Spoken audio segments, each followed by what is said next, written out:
Hello everyone, I am Neha and welcome back to my channel. In this video, we will talk about MPC 006 Block 2 Unit 2 Spearman's Rank Order Correlation. Question किस type के आते हैं? Discuss Spearman's rank order correlation with suitable example. So सबसे पहले हम ये जान लेते हैं कि स्पीयरमैन रैंक ऑर्डर कोरिलेशन होता क्या है. उसके बाद हम इसके कैलकुलेशन या फिर विद एग्जाम्पल को हम डिस्कस करेंगे. तो वेल नोन साइकोलॉजिस्ट थे एंड इंटेलिजेंस थ्योरीज भी आपने पढ़ी होगी इनकी. चार्ल्स स्पीयरमैन, इन्होंने 1904 में स्पीयरमैन रैंक ऑर्डर कोरिलेशन और स्पीयरमैन्स रो डेवलप किया था, जिसको RS से रिप्रेजेंट किया जाता है. ठीक है. It was developed to compute correlation when the data is presented on two variables for an subject. So data क्या है? दो वेरिएबल हैं x and y and subject क्या है? ये n. इसको n से रिप्रेजेंट किया जाता है. ठीक है. इस कैलकुलेशन को हम लास्ट में करेंगे. तो आगे पॉइंट देखते हैं. It is suitable for rank order data. ठीक है. जो डेटा रैंक में दिए हुए रहते हैं उन पे ये सुटेबल होता है. If the data on x और y on both the variables are in rank order then Spearman's rho is applicable.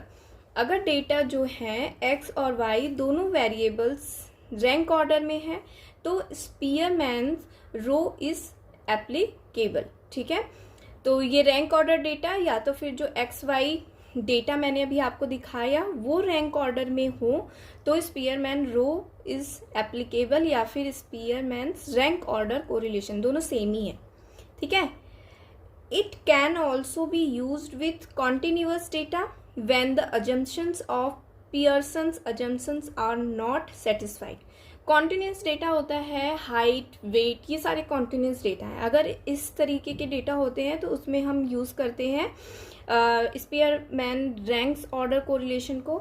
और अजम्पशन हम पियर्सन का अजम्पशन क्या होता है? जब नॉर्मल डिस्ट्रीब्यूशन होता है तो वहाँ पर हम पियर्सन कोरिलेशन को या यूज़ करते हैं. बट अगर नॉर्मल डिस्ट्रीब्यूशन नहीं है एंड डेटा लीनियर रिलेटेड नहीं है, लीनियर नॉन लीनियर को हम डिस्कस कर चुके हैं, अगर उससे रिलेटेड नहीं है तो फिर हम स्पीयरमैन कोरिलेशन को यूज़ करते हैं. ठीक है. वहाँ पर पियर्सन कोरिलेशन को हम यूज़ नहीं करते हैं. ओके. अब नेक्स्ट पॉइंट पे आते हैं. नेक्स्ट पॉइंट है it is use to assess a monotonic relationship. Monotonic जो है वो समथिंग लाइक लीनियर और नॉन लीनियर की तरह ही दिखता है. बट आप डायग्राम देख रहे होगे स्क्रीन पे. लीनियर में क्या है कि जो बिल्कुल स्ट्रेट लाइन होती है. ठीक है. डेटा इंक्रीज हो रहा है तो अगर एक डेटा इंक्रीज हो रहा है तो दूसरा डेटा भी क्या होता है? इंक्रीज होता है. एक वेरिएबल इंक्रीज हो रहा है तो दूसरा वेरिएबल इंक्रीज होता है. मोनोटॉनिक रिलेशनशिप भी कुछ इसी तरीके का होता है कि पॉजिटिव मोनोटॉनिक रिलेशनशिप, कि अगर एक वेरिएबल ये मान लीजिए x है एंड ये y है तो आप देख सकते हो अगर x इंक्रीज हो रहा है तो y भी क्या हो रहा है? इंक्रीज हो रहा है. बट इसका शेप क्या है? ये मोनोटॉनिक है. ठीक है. तो इसीलिए इसको पॉजिटिव मोनोटॉनिक रिलेशनशिप कहा जाता है. वहीं पर जो नेगेटिव मोनोटॉनिक रिलेशनशिप है वो उसमें क्या होता है कि जो y डेटा अगर डिक्रीज हो रहा है तो वहीं पे x डेटा भी क्या हो रहा है? डिक्रीज हो रहा है. बट इसका शेप आप देखकर समझ सकते हो. इसको नॉन लीनियर और लीनियर में आप कंफ्यूज नहीं होना. पिक्चर आप देखते रहो, दोनों में डिफरेंस आपको समझ में आ जाएगा. ठीक है. अब नॉन मोनोटॉनिक रिलेशनशिप क्या होता है? आप देख सकते हो जो शेप है वो समथिंग लाइक कर्व का है बट प्रॉपर शेप नहीं है. तो ये यहाँ पर नॉन मोनोटॉनिक रिलेशनशिप होता है. तो इस तरीके के डेटा में हम यूज़ करते हैं स्पीयरमैन्स रैंक ऑर्डर को रिलेशन. आई होप आपको समझ में आया हो. सो नेक्स्ट पॉइंट पे चलते हैं. नेक्स्ट पॉइंट है द रेंज ऑफ स्पीयरमैन्स रो या फिर RS is also from -1.002 plus 1.00.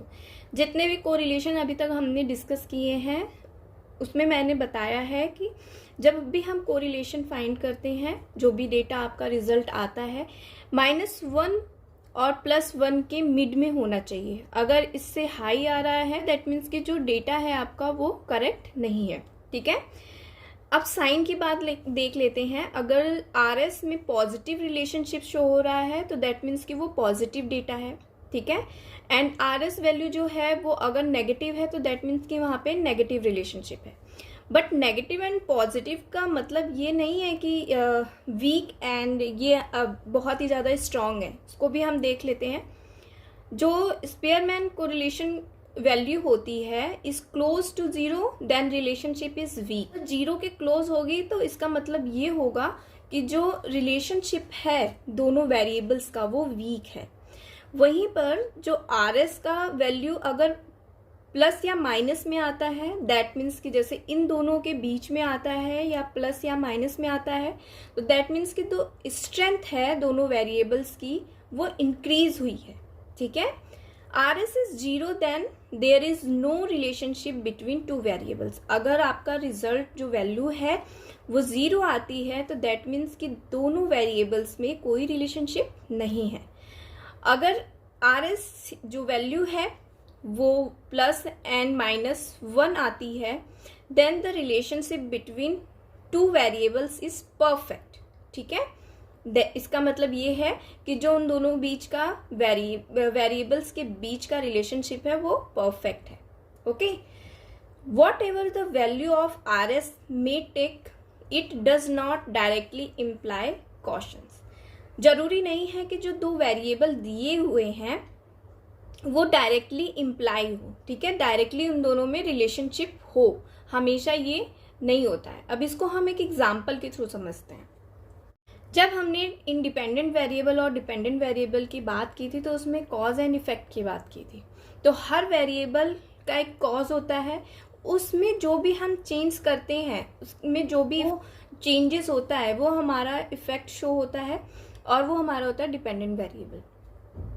When two or more things appear to be related, जब दो चीज होती हैं तो दैट मीन्स कि उनके बीच में रिलेशनशिप है।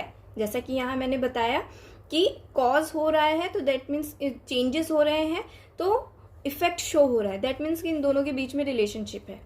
बट समटाइम ऐसा नहीं होता है, उसको हम देख लेते हैं। समर में क्या होता है, आइसक्रीम की सेल्स इंक्रीज हो जाती है और सनबर्न रेट्स भी बहुत ज़्यादा हाई हो जाते हैं जस्ट बिकॉज ऑफ समर, ठीक है, सनबर्न होने लगता है। तो इससे क्या होता है कि ice cream sales and sunburn rates are correlated. जो रेट्स हैं वो कोरिलेटेड तो हैं। Does this mean eating ice cream increase your risk of sunburn? But इसका मतलब है कि आप जब आइसक्रीम का सेल जो है या आइसक्रीम जब खाते हैं तो आपका जो सनबर्न का रिस्क है वो क्या इंक्रीज हो जाता है। So that mean correlation does not always mean caution, ठीक है। इस आइसक्रीम खाने से सनबर्न का रिस्क हाई नहीं होता है, ये कोई कोरिलेशन नहीं है। On summer days people are more likely to eat ice cream get sunburn, ठीक है। A correlation does not always mean that one thing cause this another, ठीक है। इसका मतलब ये नहीं है कि अगर ये कॉज हो रहा है तो उसका इफेक्ट हो, ठीक है। मतलब कि अगर आप आइसक्रीम खा रहे हैं तो इसका मतलब ये नहीं है कि आइसक्रीम खाने से आपको सनबर्न हो रहा है। तो इसीलिए कहा जाता है कि correlation does not always mean caution, ठीक है, हमेशा कॉज नहीं हो सकता है। ओके, अब कोरिलेशन का जो स्पीयरमैन रैंक ऑर्डर कोरिलेशन का फॉर्मूला है वो देख लेते हैं। यहाँ पर फॉर्मूला लिखा हुआ है 1 - 6 sigma d² upon n bracket में n² - 1 ब्रैकेट क्लोज। तो यहाँ पे जो आर एस है मैं पहले ही बता चुकी हूँ, स्पीयरमैन्स रैंक ऑर्डर कोरिलेशन है, ठीक है। जो डी है difference between the pair of rank of X and Y. X variable है, वाई वेरिएबल है। एक्स वेरिएबल को हम रैंकिंग में करेंगे, वाई वेरिएबल को हम रैंकिंग में करेंगे, रैंक ऑर्डर में, असेंडिंग ऑर्डर्स में। उन रैंकिंग वैल्यू को हम माइनस करते हैं। तो डी का मतलब जो भी माइनस करने पे हमारा वैल्यू आती है तो वो हमारी डी होती है। अभी हम कैलकुलेशन के थ्रू करेंगे तो आपको और इजीली समझ में आ जाएगा। एन रिप्रेजेंट करता है the number of pair of ranks. अभी मैंने आपको दिखाया था जब फर्स्ट स्टार्टिंग में क्वेश्चन दिखाया था आपको।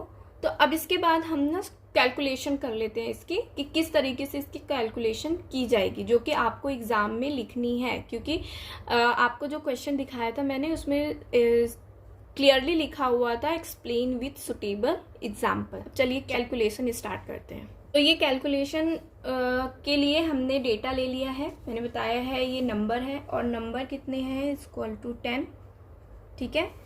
एंड इसको क्या करनी है, पहले हम क्या करेंगे असेंडिंग ऑर्डर में लिखेंगे, ठीक है। बट ये हमारा डेटा ऑलरेडी असेंडिंग ऑर्डर में है, ठीक है। तो इसके लिए मैं एक एग्जांपल बता देती हूँ जिससे आप कंफ्यूज नहीं होना कि किस तरीके से हम रैंकिंग करेंगे। यहाँ पे पहले हम एग्जांपल लिख लेते हैं, जैसे कि मान लीजिए 5 है, 4 है, 10, 11, 12, 9, 2, 6, 1 2 3 4 5 6 7 8 वैल्यू ले लेते हैं हम, ठीक है। अब इसमें हम इसको रैंकिंग किस तरीके से करेंगे, हमारी सबसे स्मॉल वैल्यू कौन सी है 2, तो हम 2 को रैंकिंग देंगे 1 की, ठीक है। और इसके बाद कौन सी वैल्यू है 4, तो हम 4 को रैंकिंग देंगे 2 की। उसके बाद कौन सी वैल्यू है 5, तो हम 3 देंगे। अब 5 के बाद 6 वैल्यू है, ठीक है, तो इसको हम देंगे 4। अब 6 के बाद कौन सी वैल्यू है 9, तो इसको हम 5th नंबर देंगे। इसके बाद 10 जो है ये हमारी 6th वैल्यू हो गई, 11 हमारा 7th हो गया और 12th हमारा 8 हो गया, ठीक है। तो इस तरीके से हम रैंकिंग देते हैं। आप ये डिजिट देखोगे तो इसमें 1 2 3 4 5 6 ये आप कंफ्यूज हो जाएंगे कि ऑलरेडी ये रैंकिंग ऑर्डर में दिया हुआ है, ठीक है। तो इसलिए हम इसको कंफ्यूज ना हो आप कि आगे अगर डिफरेंट वैल्यू आ गई तो आप किस तरीके से रैंकिंग करोगे, इसलिए मैंने ये एग्जांपल दे दिया है। आई होप आपको समझ में आया होगा। अब चलिए इस वैल्यू के हम कैलकुलेशन कर लेते हैं। सो यहाँ पर सिर्फ मैंने वैल्यू यहाँ पे नोट डाउन की है। तो हम पहले आर की रैंकिंग करेंगे, ठीक है। तो यहाँ पे RX मेंशन करेंगे हम, ठीक है। तो हम देख लेते हैं 1 5, अब हमें रैंकिंग तो देनी नहीं है, हमें पता है कि ये पहली रैंकिंग है। उसके बाद दूसरी ये है, तीसरी ये है और 4, then 6, then 7, then 8, then 9 and then 10, ठीक है। आपकी n जो वैल्यू है वो 10 है, तो आप ये ध्यान में रखना जो लास्ट वैल्यू हो वो भी 10th रैंकिंग पे आए। अब हम y को रैंकिंग करेंगे, ठीक है। तो यहाँ पर हम लिखेंगे RY, ठीक है। तो सेम यहाँ पर भी होगा 1 2 3 4 5 6 7 8 9 एंड 10। अभी हमें क्या करना है RX माइनस RY करना है, ठीक है। तो हमारा क्या फाइंड हो जाएगा D, जैसा कि अभी मैंने फॉर्मूला में बताया था। तो हम यहाँ पर D लिख देंगे। आप चाहे तो RX माइनस Y लिख सकते हो, या तो कोई नीड नहीं है, ठीक है। बट आप जब स्टार्टिंग कर रहे हैं कैलकुलेशन करने की और बाद में अगर आपको रिवीजन करना है तो आप यहाँ मेंशन जरूर कर लेना, क्योंकि भूल जाते हैं। तो फिर हमें यहाँ माइनस करना है, तो यहाँ पे आएगा हमारा फर्स्ट -1, ठीक है। 4 क्या है बड़ी डिजिट है एंड 1 स्मॉल डिजिट है, ठीक है।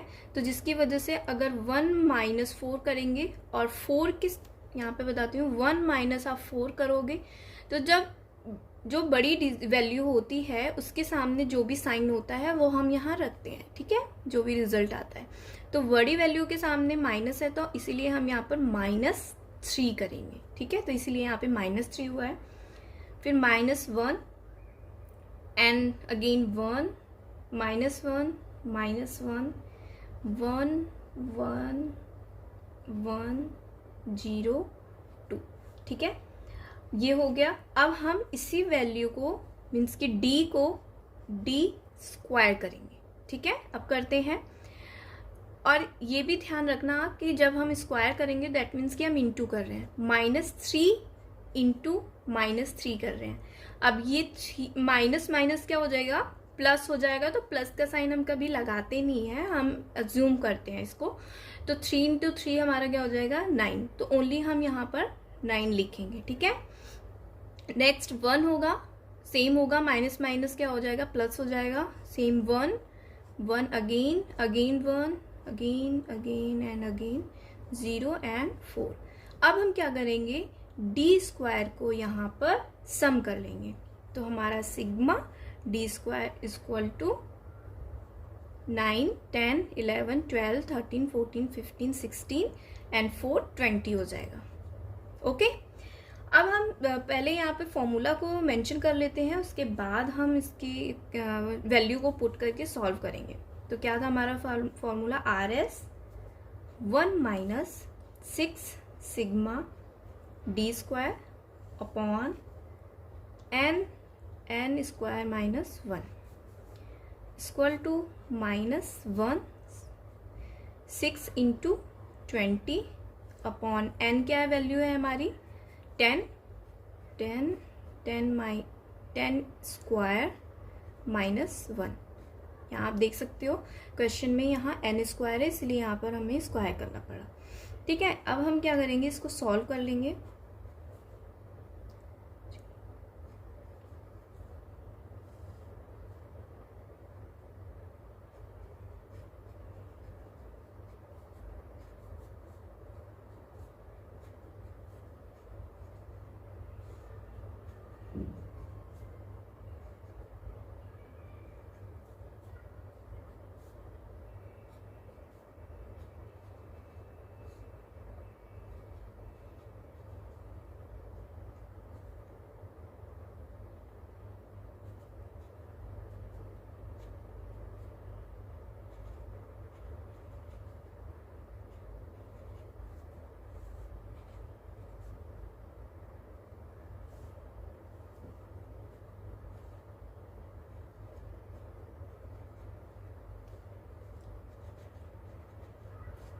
सो हमारी वैल्यू कितनी आ जाएगी आर एस की 0.818, ठीक है। आपको आई होप समझ में आ गया होगा, आपको ये समझ में आ गया होगा कि ये वैल्यू कैसे निकली है। हमने क्या किया, 0 0 से कट कर दिया है, अब इन दोनों को हम डिवाइड कर देंगे, डिवाइड करने पे हमारी इतनी वैल्यू आई है, ठीक है। और फिर उसमें से हमने -1 कर दिया है, तो ये हमारी वैल्यू आ गई। सो ये था Spearman rank order correlation. I hope ये टॉपिक आपको समझ में आया हो, ठीक है। समझ में आया तो प्लीज़ लाइक करें, शेयर करें, सब्सक्राइब करें। मैं नेक्स्ट वीडियो में मिलती हूँ न्यू टॉपिक के साथ, तब तक मेरी वीडियोस को देखते रहिए। Thanks for watching.